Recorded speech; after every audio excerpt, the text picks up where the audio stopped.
जीवात्मा, सैया कौन है? परमात्मा। ये जीवात्मा रूपी भुइया तुम परमात्मा रूपी सैया से कैसे बात करोगे? क्यों? सारी उम्र तो बीतल बजरिया संसार सागर के कीचड़ खाने में आपका बाला बन गया, जवानी गई, बुढ़ापी गई, सारी औखा निकल जा रही है और कबहू न गईलू नहाए। प्रयागराज तो नहाने चले गए भैया, लेकिन सत्संग रूपी सरयू में कभी स्नान करने को तैयार महाराज छुट्टी नहीं हो हमारे, बड़ा घाटा हो जाता भैया।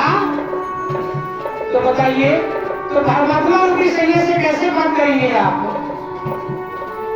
जब उनसे नहीं मिलोगे भगवान से, लेकिन दो ही रास्ता है, एक तो भगवान का है, दूसरा नरक का रास्ता है। अगर भगवान की भक्ति नहीं करोगे तो किस गेट से जाओगे अंदर? जोर से बोलो, आपको नहीं बोले भैया। दो ही गेट है ना, एक भगवान में गेट द्वार से जाता है, एक नरक में जाता है।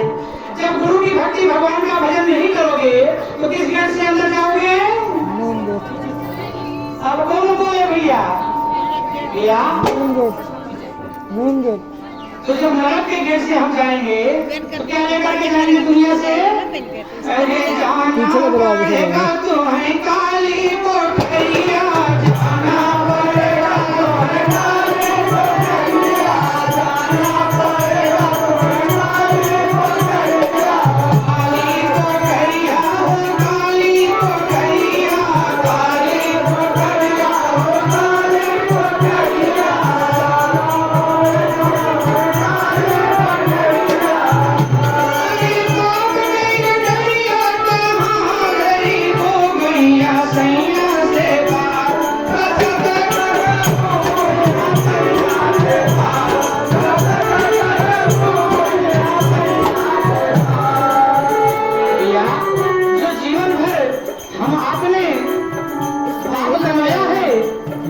दुनिया में छोड़ करके जाओगे कि लेकर? जोर से बोलो। अरे जो आप कमाए हैं, अच्छा कमाया हो, बुरा कमाया हो, तो साथ लेकर के जाओगे कि छोड़कर? लेकर के जाओगे। जो अच्छा कमाओगे तो भी साथ जाएगा, बुरा कमाओगे तो भी साथ जाएगा। और साथ क्या नहीं जाएगा? आपका कमाया हुआ रुपया। पता है क्यों? जैसे भारत में रुपया चलता है, लेकिन अमेरिका में रुपया चलता है। वहाँ पर जाएगा ट्रांसफर, जब बदला जाएगा डॉलर में, तब वहाँ पर बैलेट और मान्य होगा, नहीं रुपया वहाँ कोई सामान मिलेगा। जब यहाँ का रुपया से अमेरिका में सामान नहीं मिलता बिना बदले, तो बिना जो हम यहाँ पर कर्म कमाई करते हैं, बिना गुरुद्वारे पे गुरु जी के पास आए भैया, जब तक एक्सचेंज नहीं होगी हमारी आपकी जो भैया करेंसी है, तब तक भगवान के दरबार में वैलिड होगी नहीं होगी भैया। तो कैसे चलेगी? जो कमाया यहीं पर चला जाए, छूट जाएगा, आगे जाएगा। तो भैया याद रखना, जाना पड़ेगा तुम्हें काली कोठरिया। तो पाप कैसे होता है, काला या गोरा? जोर से बोलो भैया, नहीं बंद करेंगे अब हम। पाप कैसे होता है?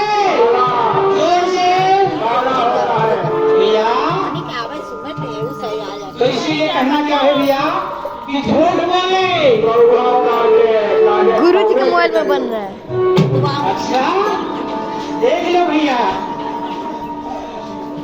तो झूठ बोले, तो झूठ बोलने से पाप होता है कि बोले? जोर से बोलिए, पाप होता है। अगर आप झूठ बोलते हो तो पाप रूपी कौवा आपको जरूर काटेगा, छोड़ेगा। तो ये शरीर कह रही है कि मैं मैके चली जाऊंगी तो ये शरीर मिट्टी से बना है और मिट्टी में मिल जाएगा, यानी कि जहाँ से जो आया है वहीं पर पहुंच जाएगा। तो अपने मायके में क्या, ससुराल में, मायके में भैया, तो मैं मायके चली जाऊंगी तुम, ये जो है शरीर कह रही है कि मैं मिट्टी से बनी हूँ, मिट्टी में मिल जाऊंगी, न तुम्हारे साथ मैं आई थी न तुम्हारे साथ जाऊंगी भैया। तो इसीलिए कहना है भैया क्या, अरे गोरे हो के गई पिया,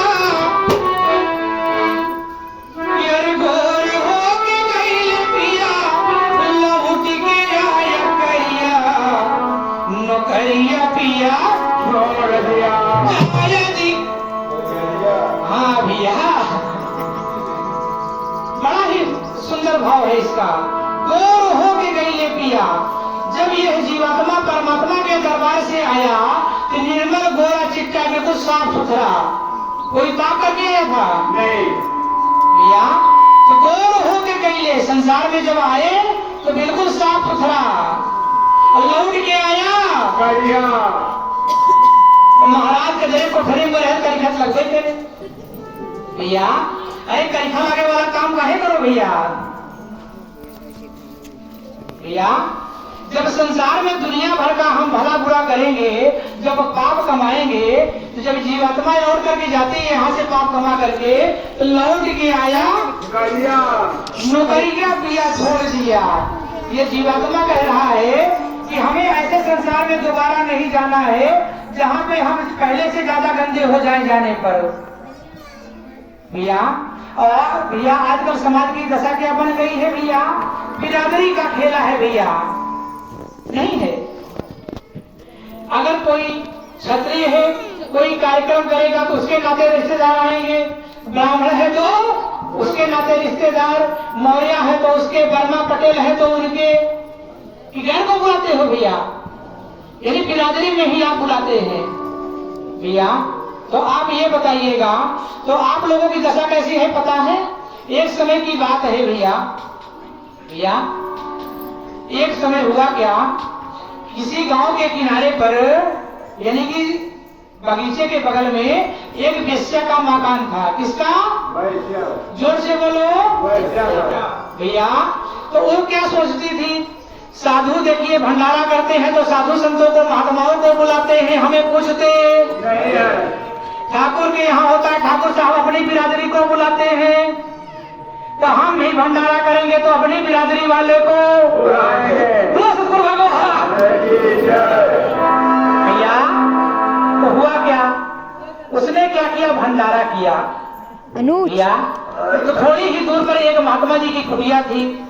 उन्होंने जब सुना, कहा कि देखिए, एक तो वैसे ही यहाँ दुनिया भर का जो है कुकर्म होता है, और ऊपर से उसी कुकर्म का भंडारा हो रहा है भैया। तो हुआ क्या, कहा कि इसको कैसे सुधारा जाए। जब भंडारा बनने लगा तो जैसे चावल बनाते हैं भैया, तो आजकल तो भैया नालियों में लोग फेंक देते हैं, पहले लोग गड्ढा खोदते थे भैया, जिसमें चावल को पसाते थे, क्या बोलते हैं उसको, माड़ भैया। गड्ढे में इकट्ठा होता था, बाद में उसको दबा देते थे, यानी कि नालियों में बहने भैया।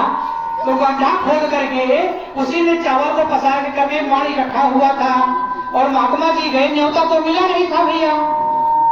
लेकिन भैया हम लोगों को ये पढ़ाया और सिखाया जाता है, जहाँ पर तुम्हारा तिरस्कार हो, जहाँ तुम्हारा अपमान हो, उस द्वार पर जरूर जाना है, क्योंकि तभी अहंकार टूटता है। और आप लोग महाराज ऐसा है कि फलाने ने हमको ऐसा किया, उनके यहाँ हम पानी, भाई आप लोग पढ़े लिखे हो, अपनी भाषा में बात करिए, हमारी समझ में आता भैया। इतना फायदा मिला पढ़ने लिखने से कि बात दो बात हो गई तो पानी जाना बंद, सारी बुराई उसी में है।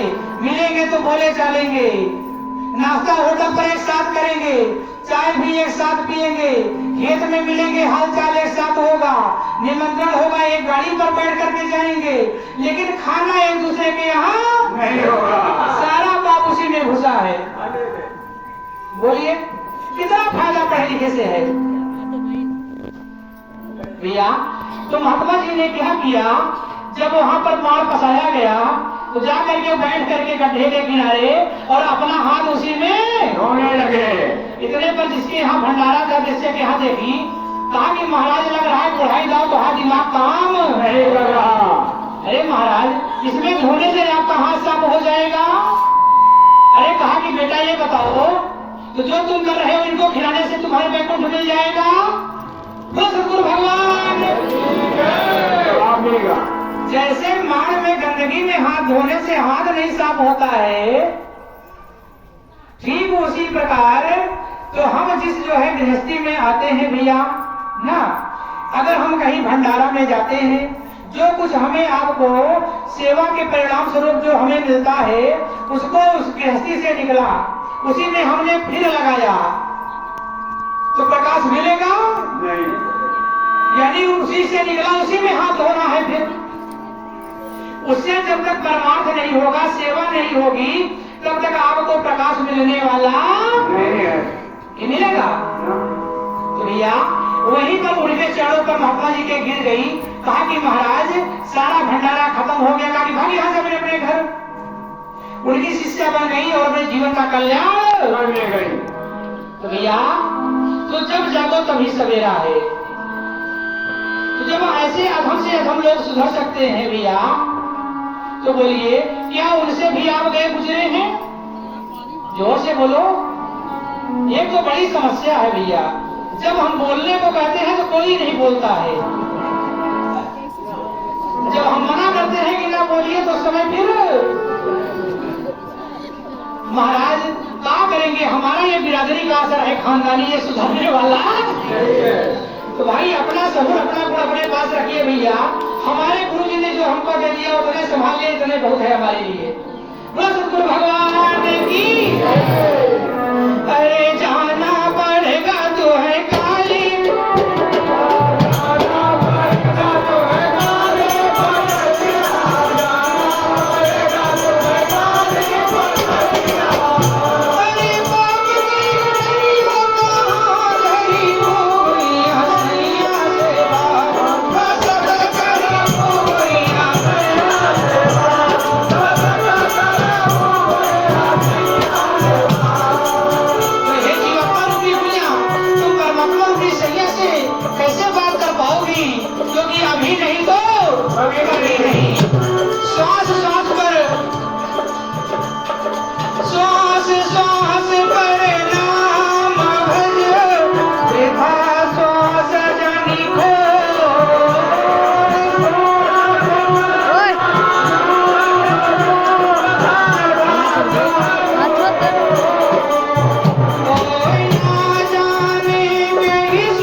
लेकिन आपके हृदय में जो निष्ठा जो भाव यहाँ पर बैठ करके आएगा और नाले के किनारे बैठ करके भाव, परमात्मा हर जगह है, लेकिन पेड़ की छांव में जो आनंद है वो धूप में बैठने से नहीं है। इसीलिए सबका स्थान बनाया गया है। तो जीवन में उद्धार के लिए, जीवन के कल्याण के लिए हम आप भैया अब ऊपर उठिए, अपनी सोच से आप बाहर निकलिए। क्यों? कर ले गुरु की भक्ति, पहले जन्म मरण से मुक्ति। कर ले गुरु की भक्ति, पहले जन्म मरण से मुक्ति। पहले जन्म मरण से अरे कर ले गुरु की भक्ति, पहले जन्म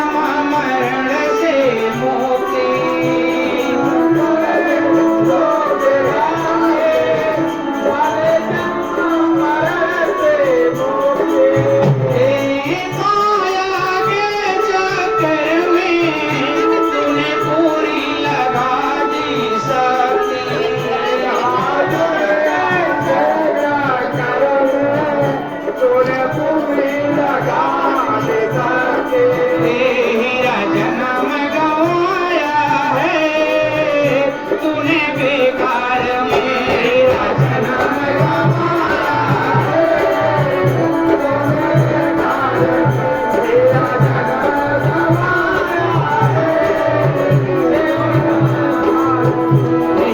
जन्म गवाया है तूने बेकार मेरा जन्म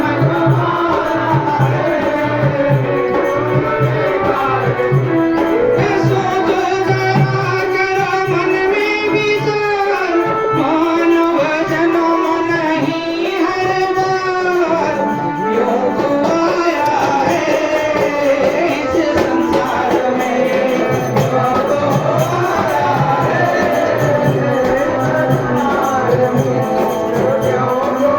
आया है क्या तूने पाया है इस संसार में क्या तूने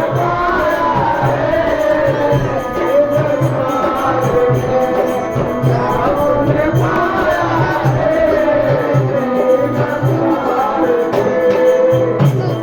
बड़ा ही प्यारा भाव कर ले गुरु की भक्ति पहले जन्म मरण से तो भक्ति करने में भलाई है फायदा है कि नुकसान जोर से बोलिए आप बड़े परेशान हैं आपको बात फंस गई भैया उन्हीं का तो है। भैया कर ले गुरु की भक्ति और पहले जन्म मरण से लेकिन किया क्या हमने जीवन को पा करके माया के चक्कर में कितना पाए कि हम एक कर लें इसमें 10x यानी कि ये कहीं बाहर कितना ब्लैक है चाहे चोरी करनी पड़े चाहे बेईमानी करनी पड़े बनाए कि नहीं बोले बना दो जब भीष्म पितामह जैसा धुरंधर अपने कर्म के फल से नहीं बच पाया तो आप कैसे समझते हैं भैया कि कण के समान गुरु जी से हम दीक्षा ले लेंगे भैया कण के समान हम गुरु जी से दीक्षा ले लेंगे और मेरा कल्याण हो जाएगा याद रखना ईर्ष्या कपट और छल से पाई हुई विद्या कभी हमारे आपके जीवन में काम आने वाली कर्ण ने शुद्ध बनकर के शिक्षा पाई और जब गुरुदेव को पता लगा तो हुआ क्या गुरुदेव ने श्राप दिया तो मैं तुमसे अपने दिए हुए ज्ञान उस समय लूंगा जिस समय तुम मुझे शशि दादा याद रखना जब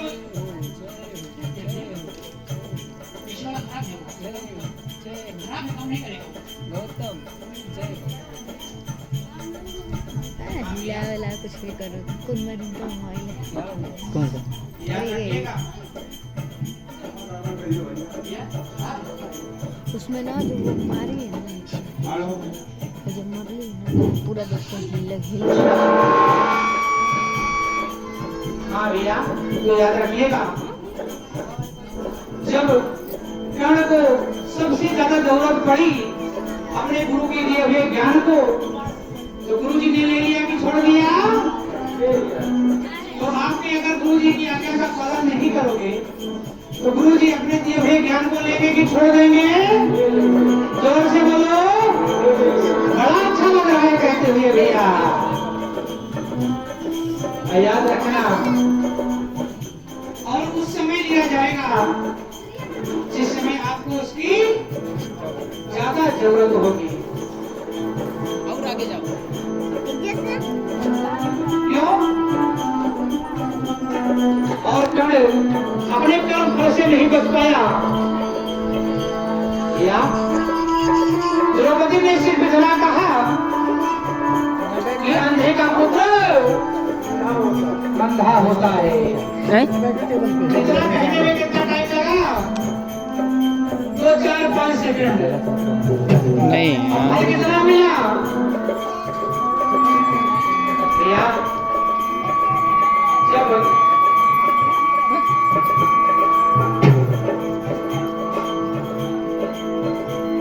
महाराज युधिष्ठिर ने यज्ञ किया और दुर्योधन को बुलाया गया और दुर्योधन आकर कहता है भैया जहाँ जल था उसको वहाँ यानी जमीन दिखाई पड़े और जहाँ जमीन थी वहाँ जल दिखाई पड़े भैया तो जहाँ जल था तो प्लेन नहीं समझकर चला जा रहा था और पानी में और अटारी यही झरोखे से द्रौपदी देख रही थी और उन्होंने क्या कहा अंधे का पुत्र भैया दुर्योधन ने कहा मैं इस अपमान का बदला जरूर लूंगा। भैया आप सोचिएगा एक बात को पकड़ करके जिंदगी भर निभाने से क्या होता है न द्रौपदी को शांति सुख चैन मिल पाया ना दुर्योधन को भैया जब बीच सभा में जुआ में हार गए हारने के बाद भैया दुशासन जो है बाल को खींच कर घसीटते हुए दरबार में जब ले आया वहाँ पर कौन नहीं था सारे लोग थे वहाँ पर भीष्म पितामह कुल कृपाचार्य द्रोणाचार्य यानी कि मतलब कि ऐसा कौन सा धनुधारी था कौन सा महावीर था जो सभा में नहीं था लेकिन किसी ने भी उनका साथ नहीं दिया। तो भैया और इसके बाद हुआ क्या जब सारे दुशासन खींचने लगा खींचते खींचते भैया यानी पहले हाथों से पकड़ा जब नहीं संभल रहा था दांतों से पकड़ लिया इसके बाद जब नहीं संभला तो दोनों हाथ ऊपर ला दिया। कहा कि कन्हैया हमारी लाज तुम्हारे हाथ में है। तो भैया तो हुआ क्या भैया कि भगवान श्री कृष्ण उस समय द्वारिकापुरी में भोजन कर रहे थे और रुक्मणी से कहा तू मुझे छोड़ मेरे भक्त के ऊपर बहुत बड़ी मुसीबत आई है हमें इसी वक्त जाना पड़ेगा भैया एक पैर जो है गरुड़ जी के ऊपर रखा और दूसरा हस्तिनापुर में भैया दोनों की दूरी कितना है 700 कोस भैया गरुड़ एक बार पंख डुलाने पर 100 योजन चलता था लेकिन गरुड़ से कहा तुम बूढ़े हो गए हो चल नहीं पा रहे हो भैया एक पैर गरुड़ के ऊपर रखा और दूसरा हस्तिनापुर में और आकर के साड़ी के बीच में प्रवेश कर गए समा गए जब साड़ी के बीच में समा जाते हैं तो क्या हुआ दुर्योधन दुशासन खींचते खींचते थककर हार कर बैठ गया और हुआ क्या